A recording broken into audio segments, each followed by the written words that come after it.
The biscuit tin sat on top of the fridge in nearly every 1970s British kitchen. A battered Crawford's or Peak Frian's tin, painted with a country garden or a portrait of the Queen, rattled like a treasure chest when you reached for it. Open the lid on a Sunday afternoon, and the smell of warm biscuit and old paper drifted out, a small ceremony before the kettle was lifted. By the late 70s, the average British household worked its way through more than 9 pounds of biscuits a year, and the shelves of the Co-op, Spar, and the corner shop carried a range we would barely recognize today. Yet quietly, one by one, the favorites slipped away. Recipes were dropped, factories closed, brands were swallowed and forgotten.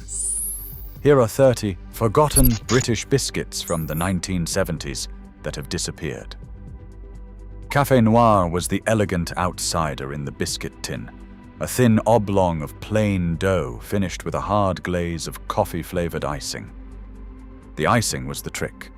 It cracked under your teeth before giving way to a faintly bitter biscuit beneath, and grown-ups liked the way it tasted of something other than sugar.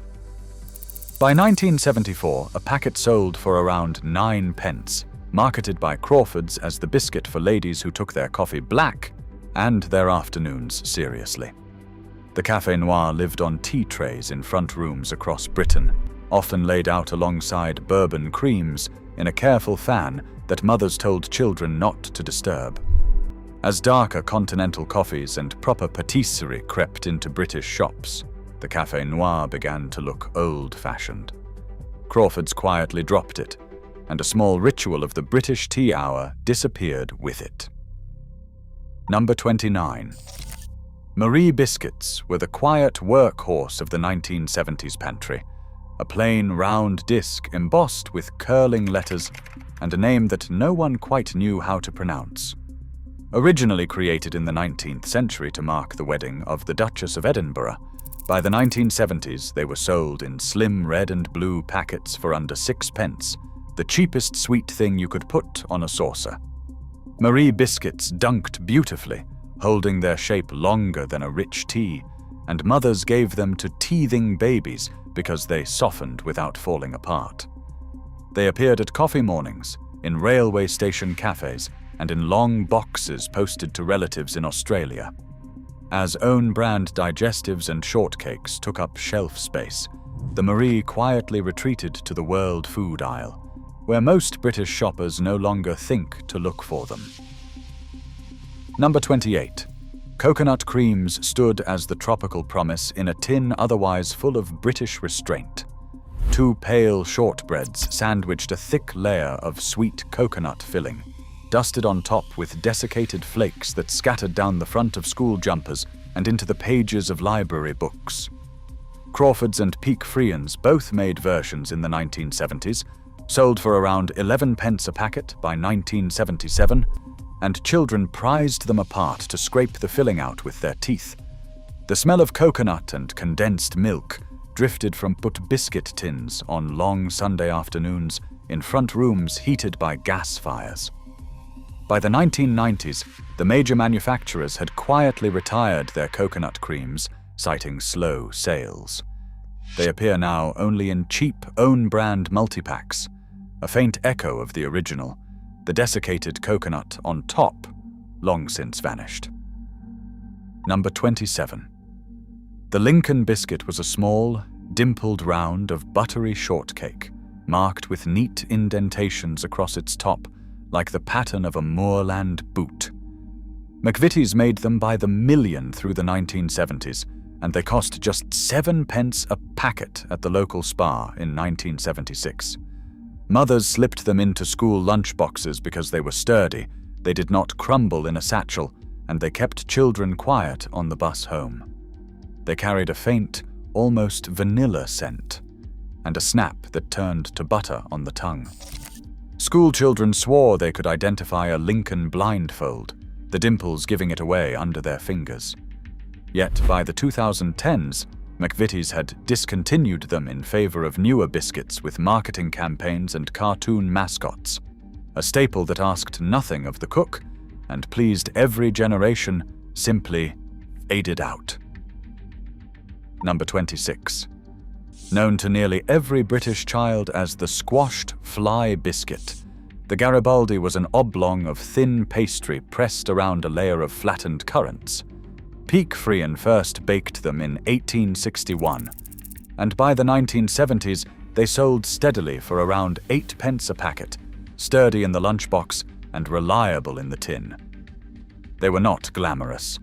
The fruit looked alarming to the uninitiated, and children traded them at school for almost anything else. Grandparents loved them, dunking them in milky tea until the pastry softened and the currants slipped free. Garibaldi himself, the Italian revolutionary, would never have eaten one, but the name stuck.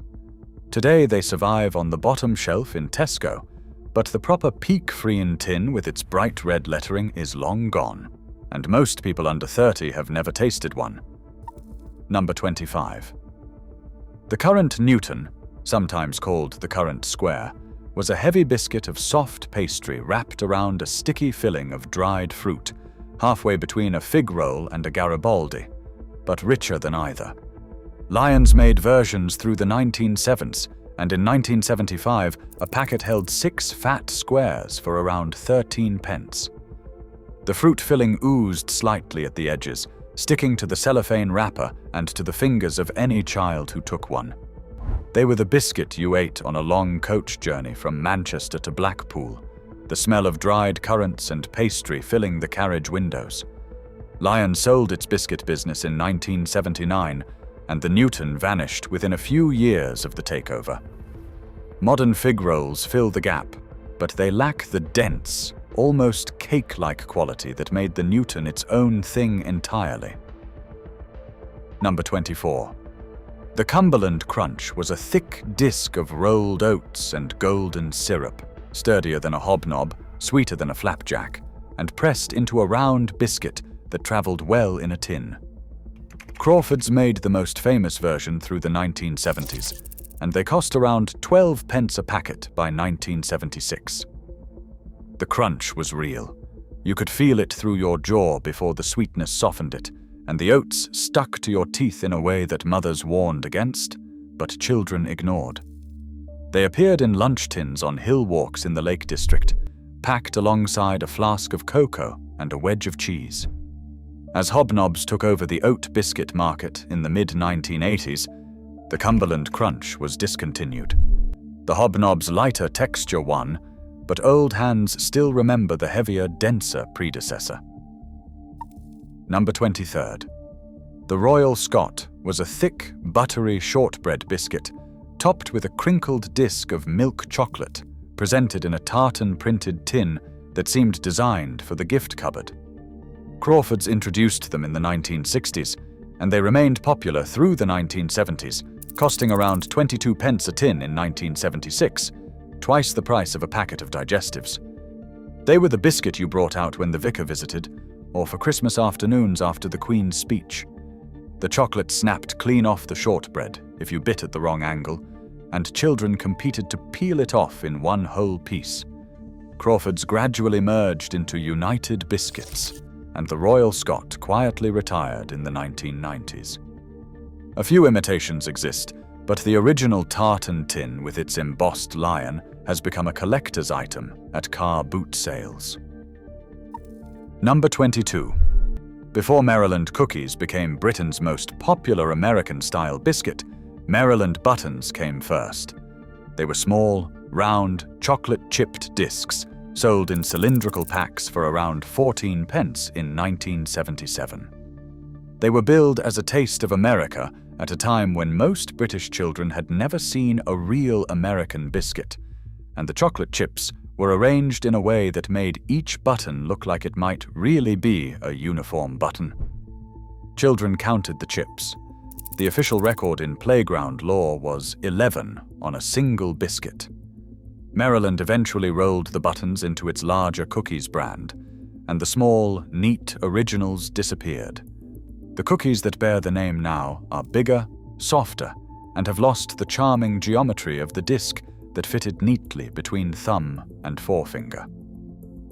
Number 21.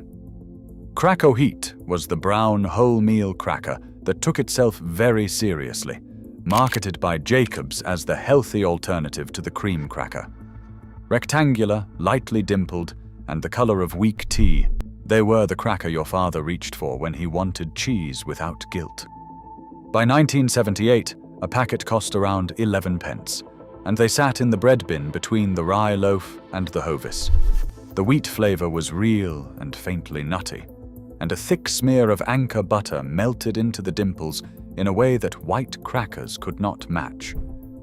They appeared on cheese boards at dinner parties next to Stilton and grapes.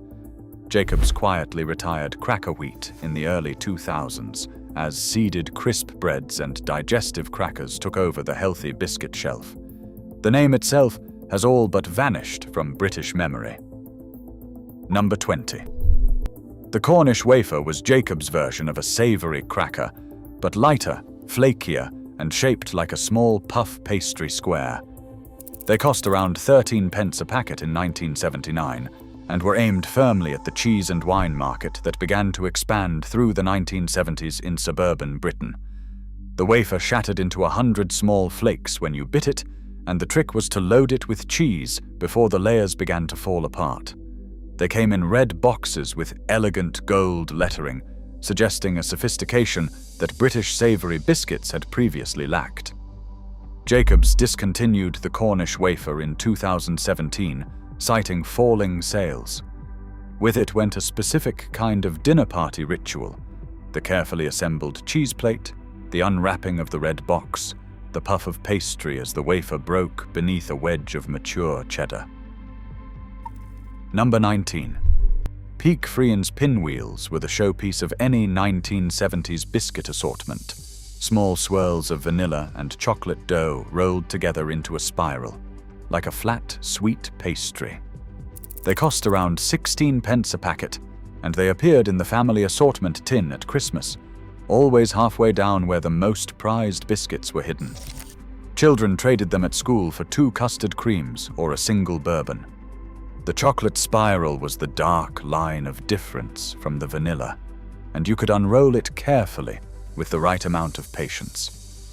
Peak Frian's was sold and resold through the 1980s and 1990s, and the pinwheel quietly disappeared along the way. Modern variety packs occasionally feature something similar, but the proper pinwheel, with its crisp spiral and sweet vanilla bite, has not been seen on a British shelf for over 20 years. Number 18. Highland Shorties were McVitie's tartan-wrapped shortbread fingers, sold in long red and green packets through the 1970s for around 10 pence. They were buttery in a way that supermarket shortbread now rarely manages. The recipe used real butter at a time when margarine ruled the budget biscuit and the crumb melted on the tongue. They appeared at Hogmanay, at high tea, and in lunchboxes packed by Scottish mothers who insisted nothing else would do.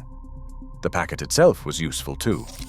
Empty Highland Shorty packets stored buttons, hair grips, and the small change at the bottom of handbags. By the early 2000s, McVitie's had consolidated its shortbread range, and the Highland Shorty disappeared into the general Scottish shortbread category. The proper proportions of butter to flour have never quite returned. Number 17. Crawford's Lemon Puffs were the strangest biscuit in the 1970s tin, and somehow the most addictive. 2 layers of puff pastry sandwiched a thin coating of lemon-flavored cream, dusted on the outside with sharp sugar crystals that fell off and gathered at the bottom of the packet.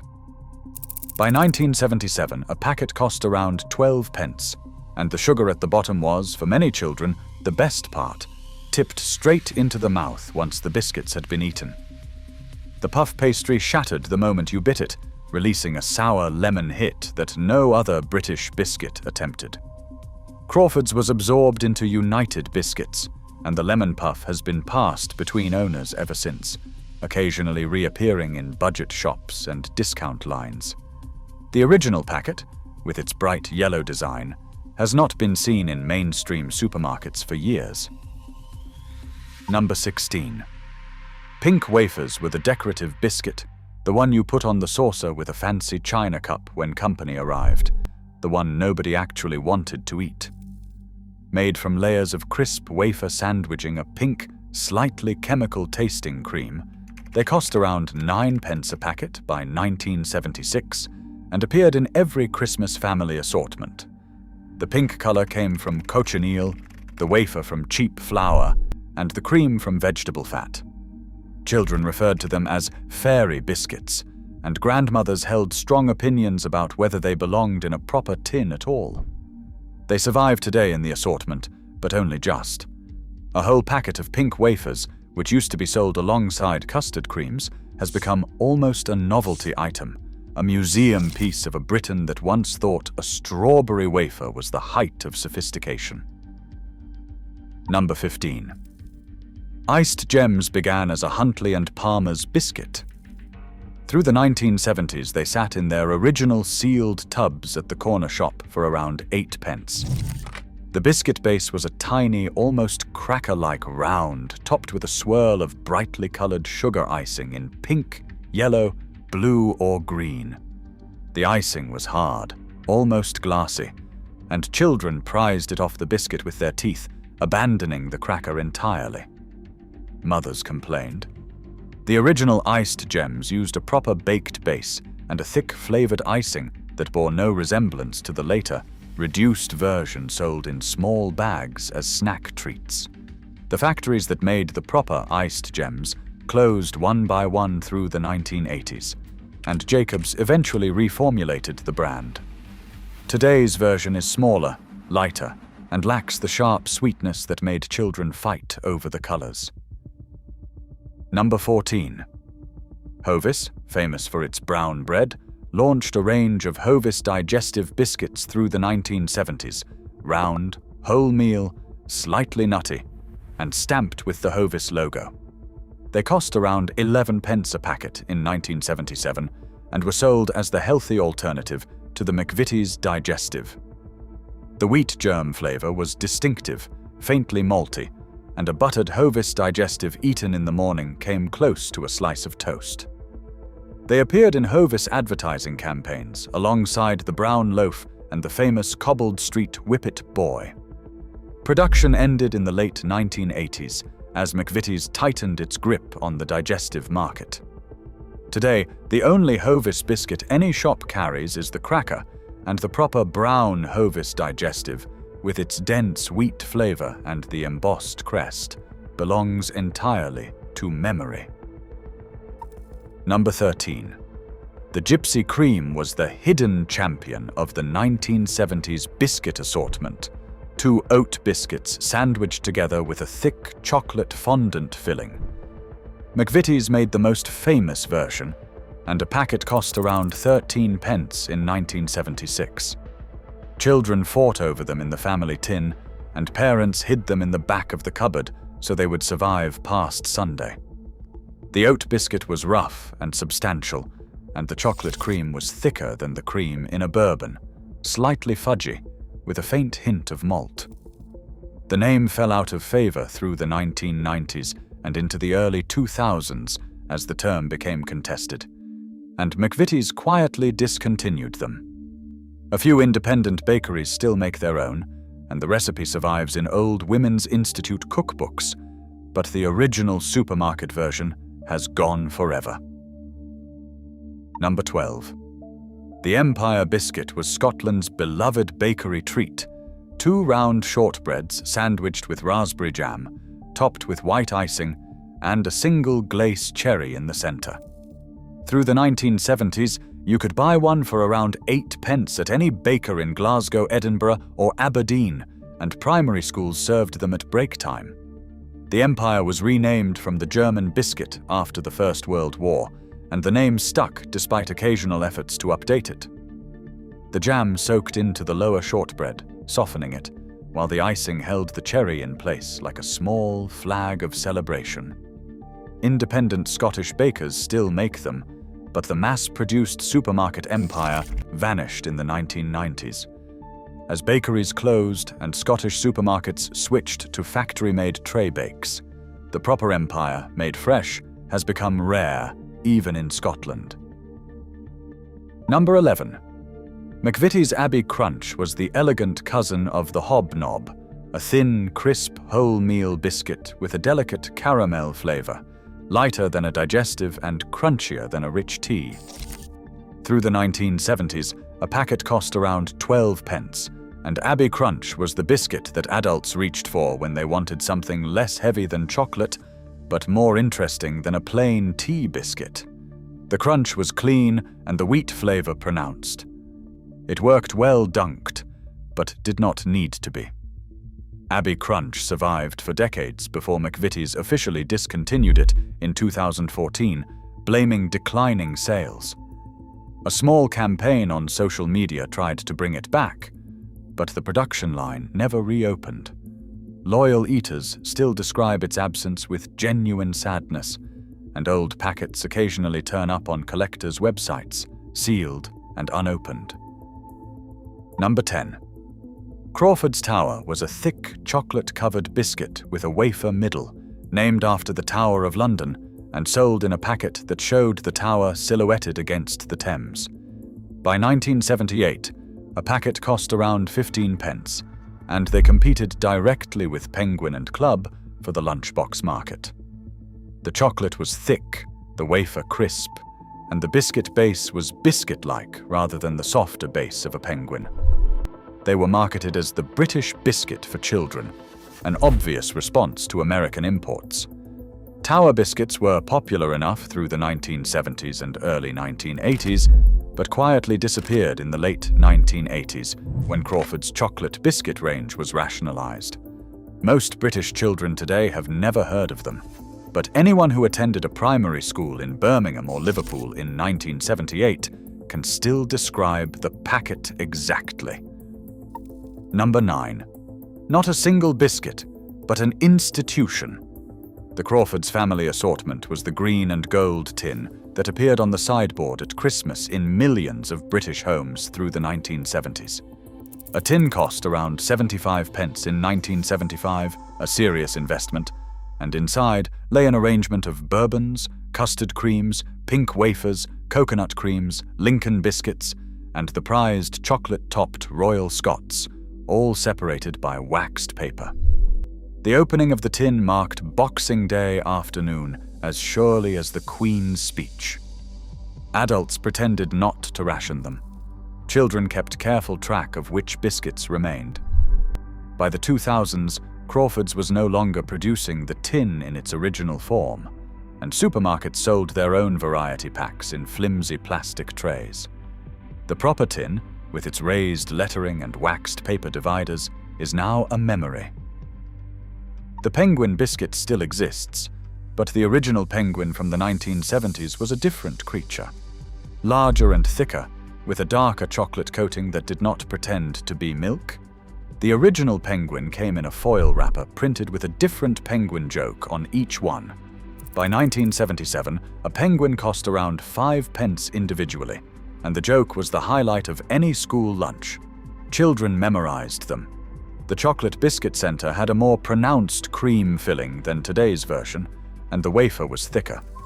McVitie's gradually shrank the Penguin through the 1990s and the 2000s to compete on price, and the original size is gone. The jokes remain, though they too have changed. Anyone who remembers the original Penguin will tell you the difference is real, and the modern version cannot match it. Number 7. Burton's Bandit was the chocolate biscuit with the cowboy on the wrapper, a long chocolate-coated finger of crisp biscuit and caramel cream, sold in a red and yellow packet that promised adventure. By 1976, a Bandit cost around 4 pence each, and they were the lunchbox biscuit of choice for boys who wanted something tougher than a Penguin. The chocolate was thick, the caramel filling generous, and the wrapper featured a cowboy who looked nothing like any real cowboy, but everything like a 1970s idea of one. Bandits were discontinued in 2003 after Burton sold the brand, and despite small campaigns to bring them back, they have not returned.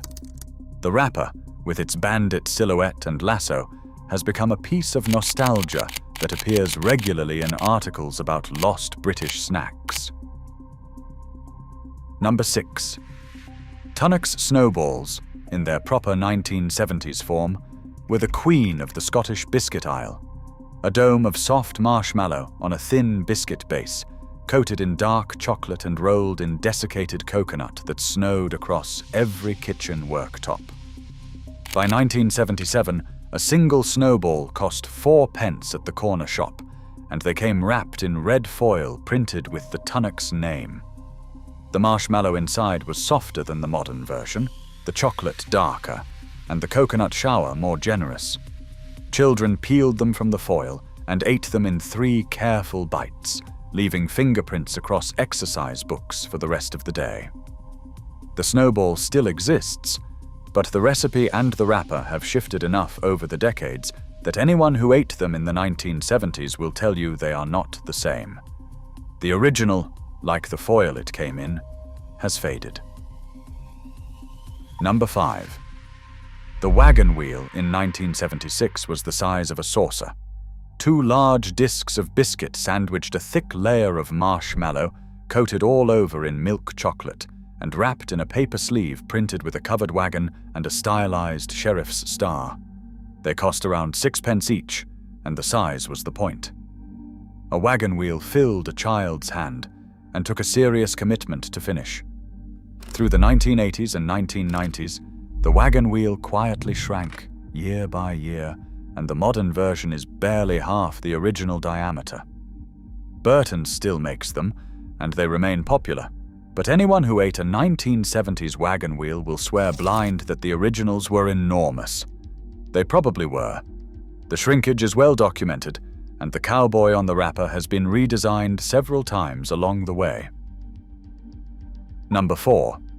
Rowntree's Yo-Yo was a thin, perfectly round, chocolate-coated biscuit with a chocolate cream filling, sold in pairs in foil and paper wrappers from the 1960s to the early 1990s. A packet of 6 cost around 16p in 1977, and they were the biscuit that appeared in the picnic basket on day trips to Bognor Regis and Skegness. The chocolate coating was thinner than a penguin's, the cream filling more delicate, and the biscuit base had a faint hint of malt.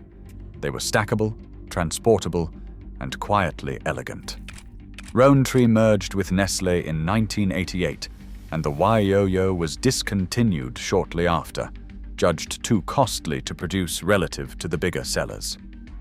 A small wave of nostalgia campaigns has called for their return, but the production line is long gone, and the Yo-Yo lives on only in the memories of children who once unwrapped them at the seaside. Number 3. The Mars Banjo was a slim chocolate biscuit of layered peanut or coconut and caramel, sold in a wrapper that featured a cartoon banjo and a slogan that promised toe-tapping flavor. Through the 1970s, a banjo cost around 5p, and the 2 varieties, Banjo Yellow with peanut and Banjo Red with coconut, divided playgrounds across Britain. Children pledged loyalty to one or the other. The chocolate coating was thinner than a Mars bar, and the inside was crisp rather than soft, more like a toffee crisp than a Mars.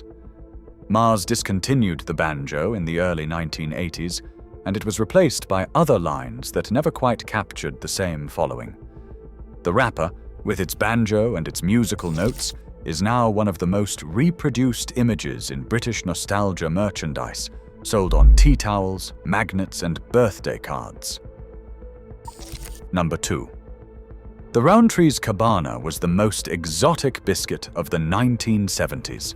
A thick bar of chocolate-covered coconut and caramel with chewy cherry pieces running through it, sold in a bright wrapper that suggested tropical beaches and palm trees no British child had ever seen. By 1979, a Cabana cost around 8p, and it was the bar you saved up for, the bar you brought back from the corner shop when you wanted something different from a Kit Kat. The combination of cherry, caramel, and coconut was unlike anything else on the market, and the wrapper became a small collectible. Cabanas were discontinued in 1985, judged too expensive to produce, and their loss has been mourned for nearly 40 years. Of all the lost Rowntree's biscuits, the Cabana is the one fans most regularly campaign to bring back, and the petition lists run into the thousands.